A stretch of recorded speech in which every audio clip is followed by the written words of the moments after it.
গাজীপুরের বাসিন্দাদের জীবন একেবারে শেষ হয়ে গেছে এই রাস্তার কারণে। এই রাস্তাটা করে এলাকার লোকজনের বসবাস করা এখন অসম্ভব হয়ে গেছে।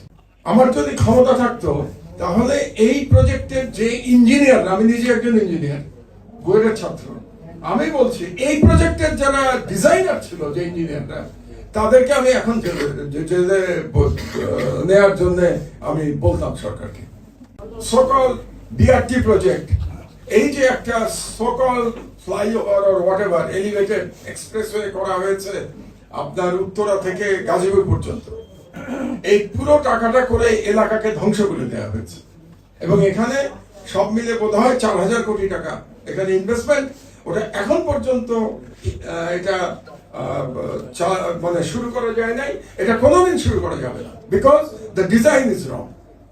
সব মশার বিরুদ্ধে সুরক্ষা দিতে এলো বসুন্ধরা এক্সট্রিম অ্যারোসল, মশার বিরুদ্ধে এক্সট্রিম সুরক্ষা। আমার যদি ক্ষমতা থাকতো তাহলে এই প্রজেক্টের যে ইঞ্জিনিয়ার, আমি নিজে একজন ইঞ্জিনিয়ার, বুয়েটের ছাত্র, আমি বলছি এই প্রজেক্টের যারা ডিজাইনার ছিল, যে ইঞ্জিনিয়াররা, তাদেরকে আমি এখন জেলে নেওয়ার জন্য আমি বলতাম সরকারকে। কারণ তারা যে রাষ্ট্রের কত বড় ক্ষতি করেছে, আপনারা কতজন গেছেন এই রাস্তা দিয়ে আমি জানি না, আপনারা যদি যান তাহলে বুঝবেন যে গাজীপুরের বাসিন্দাদের জীবন একেবারে শেষ হয়ে গেছে এই রাস্তার কারণে। এর থেকে আগে এটা ছাড়া আগে অনেক ভালো ছিল। ওই রাস্তা আমি চিনি, এই জন্য চিনি, 5 বছর জেলে ছিলাম। তো জেলে আমি কাশিমপুর জেলে ছিলাম, তো কাশিমপুর জেল থেকে আমাকে রেগুলার ঢাকায় নিয়ে আসতো প্রিজন ভ্যানে করে।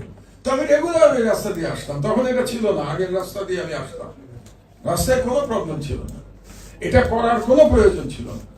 এই রাস্তাটা করে এলাকার লোকজনের বসবাস করা এখন অসম্ভব হয়ে গেছে।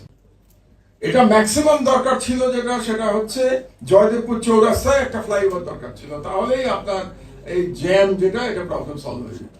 এটা না করে এখন যেটা করা হয়েছে, আপনি জানেন এটা করা হয়েছে এক ধরনের পাবলিক ট্রান্সপোর্ট সিস্টেমের জন্য, বাসে করে যাবে আর কি উপরে, কিন্তু স্টেশনগুলো করা হয়েছে মানে বাস স্টেশনগুলো উল্টো দিকে, মানে দরজা যেদিকে খুলবে তার উল্টো দিকে বাস স্টেশন করা হয়েছে। তো আপনি নামবেন কি করে? তো ডিজাইনার যে ওটাও চিন্তা করে না যে বাস কোন দিকে খোলে।